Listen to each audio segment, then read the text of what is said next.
What's going on, good people? How we doing out here? All right.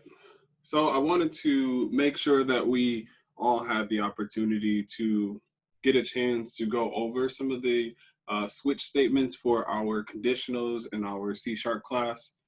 So I figured I'd put this little video together so that we all could get the same information that I was able to deliver to those who stayed after last week.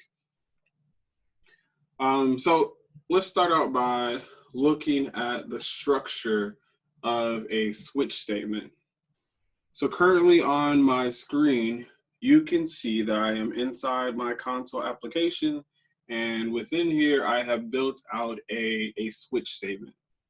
So let's first dissect the the structure of the switch statement, and then we'll go into how to actually use the switch statement.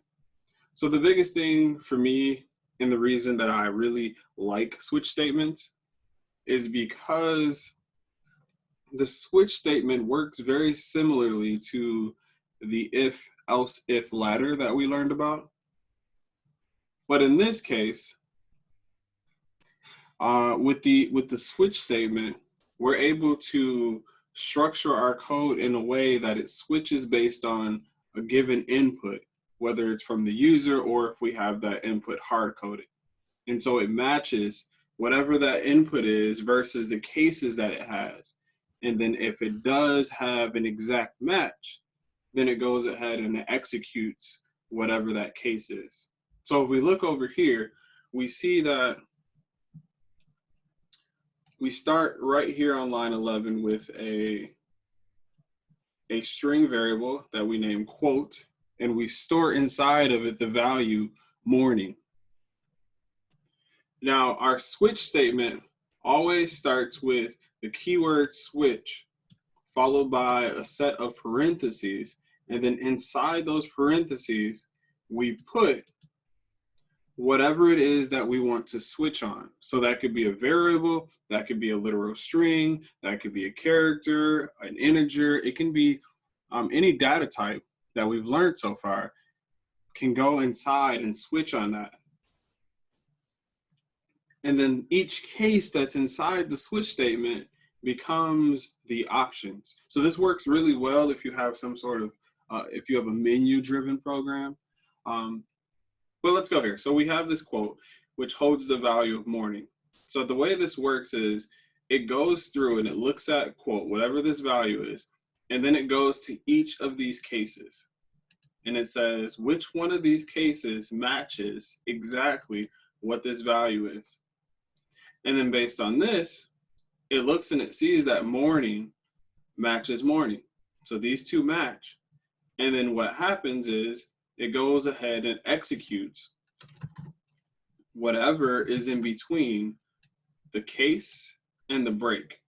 So right now we just have a write line, but this could be any number of statements or code that we want to execute here. And so in this case, it's just going to execute whatever's here. So to execute this, which will write out to the console, the early bird gets the worm.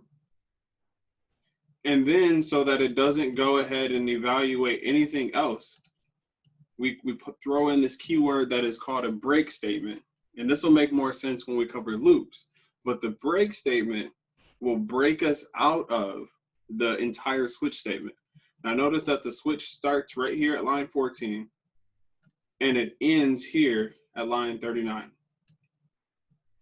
Right, so all of this is a part of that switch statement. So once it breaks, it goes ahead and goes to line 39, and then it will execute or attempt to execute whatever follows this. So I'm gonna go ahead and put a read line here so that we know that it's gonna hit this piece.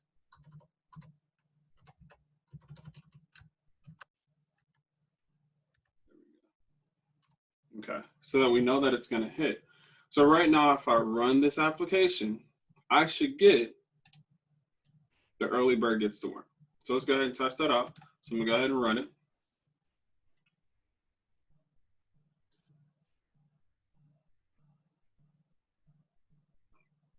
Give it a little time. Okay, I'm gonna pull this over here. It is still Compiling, and there we go. The early bird gets the worm. So notice that it did that and then it executed the early bird gets the worm. So it's really important to recognize that these cases have to match exactly. And what I mean by that is if I change any of the casing in this, then what's going to happen based on our code is that it's going to assume that this morning doesn't match this morning. And you can even kind of see what happens if I double click on this. Remember the last time it highlighted this morning because they actually matched. In this case, they don't match. So if it doesn't find a match, you always provide a default statement within your switch as a sort of catch-all, just in case it doesn't match anything else. You let the user know, hey, this doesn't work, this is invalid, or in this case, we're saying that we can only handle funny, morning, and inspirational quotes. So in this case, if it doesn't find a match based on the case, then it's going to hit this default. So in theory, this is going to hit the default and not hit this because these two are not the same. So if I run this, let us see if our theory is correct. And there we go. There's our theory. We can only handle funny, morning, and inspirational quotes. So theory solved. So in that case, we have to ensure that the casing is exact. Now, if we wanted to test any of these other ones, let's see if funny works. So instead of, let me show you that this also works. So I'll comment this out. So instead of using the quote here, I'm going to use the literal string, and I'm going to literally type in funny.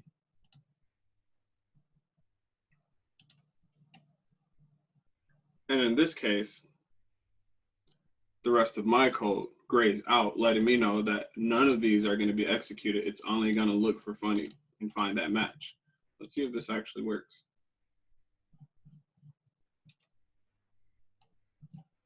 And there we go. We get our funny. Before you judge a man, walk a mile in his shoes. After that, who cares?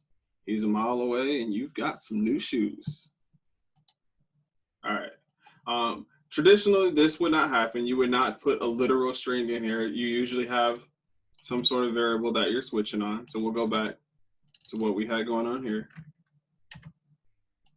And I'll go ahead and put quote back in there.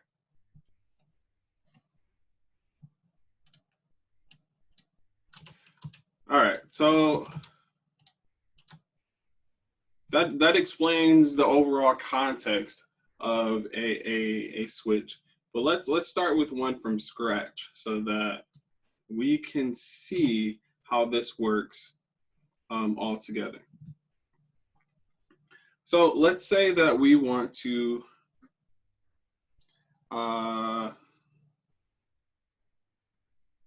have a menu of options. We're going to have an application that will allow us to enter in a number, so a digit, an integer, or a numerical value, and then it will print us the string representation of that value.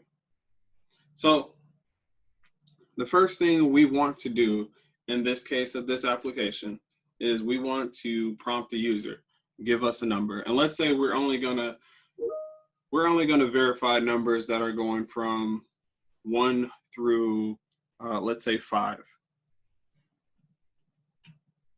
Okay. So let's ask the user. So we'll start with our console.writeLine or CW tab, and we'll say, spell that correctly, give me a number 1 through 5. Okay. So we've prompted the user. Now the next thing we need to do is what? We'll do this Dora the Explorer style. Yeah, so the next thing we need to do is we need to take the number from the user. Now we have a choice here. we can either take this number as a string or we can take it as an integer. Your choice there, but let's play with, let's go ahead and play with taking this as an integer because we haven't done anything with that yet. So if this is going to be stored as an integer, we need a variable that will store an integer. So we use our data type. We'll call this input number. And we'll set this equal to, now remember that if we're trying to get something from the console, it's going to automatically come in as a string. So we are going to need to convert that into an integer so that we can store it inside the integer variable. So here we're going to use the convert class dot to int. We'll pick the 16. And then inside of this, we'll put our console.readline because that is what's actually going to grab the data for us. So we grab our data, we store it in our input number. Okay. So now the rest of our application is, let's go ahead and put a little comment here. Based on the user's input, we want to display the string version of the integer, meaning that we want it spelled out. So they enter 1, then we're going to print back to the console and show them 0, O, the letter O in E, right? We're going to spell out 1.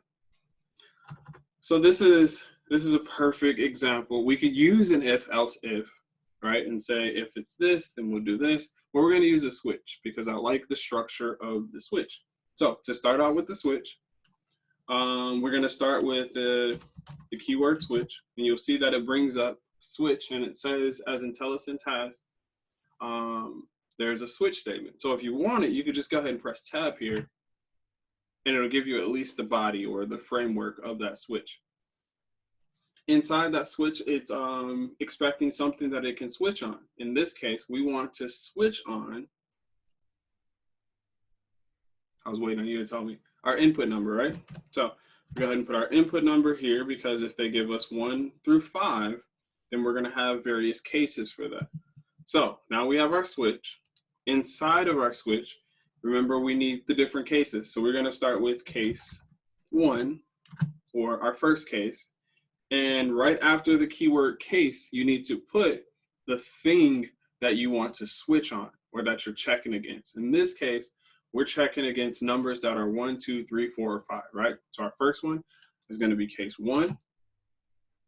Because it's an integer, we need to keep it as an integer. Remember, we just got it in as an integer and we're storing our input number. Input number holds an integer. So we need to check it against an integer. A string checking against an integer will not find a match, okay? So here, followed by the colon.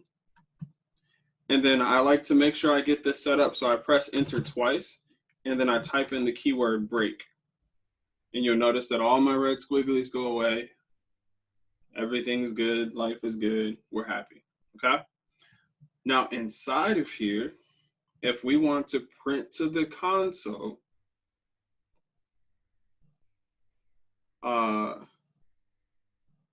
the string version of 1, which is O-N-E, how do we do that?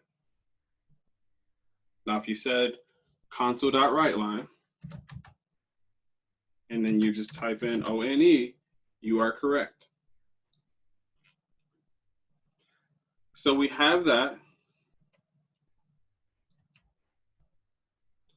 And if we want it, we could just go ahead and test this just to make sure that 1 works. So let's go ahead and do that. We'll run it. I'll bring this over so that we can see it. All right, so give me a number 1 through 5. Now we know we can't give it the other numbers through 5, but we know we can test out 1. So let's go ahead and test out 1. We probably type in 1, and it gives us back 1. So it works. All right, so what I want for you all to do is I am going to give you some time, and I want you to write out the rest of this. Now remember, we need cases for the rest of the numbers up until 5. So I'm going to give you time to do so. And then we will come back, and then we'll do it together. So go ahead and pause the video and spend some time, and then when you come back, we'll do it together. Hopefully you've had enough time to walk through the rest of this example here. But as promised, and just in case you didn't, we will go through this together. So we currently have our first case, right? And now we need the cases for the rest of the numbers up until 5. So what we'll do here is we'll start out with our case keyword. And now we need the number 2. So we'll put the number 2 followed by the colon here, and then we'll go ahead and put in our break so that we can get rid of the red squigglies. And then for this one, we want to write to the console, not window left, but we want a right line here. And then we'll put 2, right? And then from this point, it's pretty much a rinse, wash, repeat. So what I'm going to do is go ahead and copy this. And then I'm going to paste it a few times, 2, 3, 4, 5. Although copying and pasting seems like it is a time saver, and it is, you just have to make sure that you are meticulous in going back and changing the data to what you want it to be. And usually if you run into bugs in your application, it's, well, early on if you run into bugs, it's probably because you did a lot of copying and pasting of your code. And in those regards, I would say I would probably advise, just until you get more comfortable with the language, not copying and pasting as much, because you will miss small little details in your code. And this gives you more practice. So right here, we have all of our cases, and then we have 1 through 5. Now, we want to account for the user putting in a number that happens to be not in our range, 1, 2, 3, 4, 5, right? What if they put in a 0 or 10 or 11? That's why we have our default. So our default case starts with the keyword default. It also has a break. And then in between here, we put whatever our default message is. So my default message is going to inform the user that, hey, you can only enter a number 1 through 5. And we'll roll with that for now until we get into loops, which we'll talk about next week. So we'll say we can only accept numbers 1 through 5. There we go. So now we have our switch statement set up with all of our proper cases. So the next thing we need to do is go ahead and test. Let's make sure this bad boy works. So I'll go ahead and run it.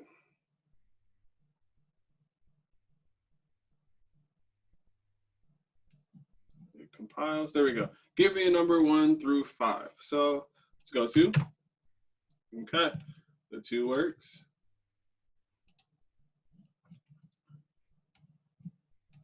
We'll go 3, the 3 works. And as meticulous as this may seem, you want to validate that your code is actually doing what it's supposed to. When you try to shortcut these things, that's when you run into issues in your code and you don't know what those are.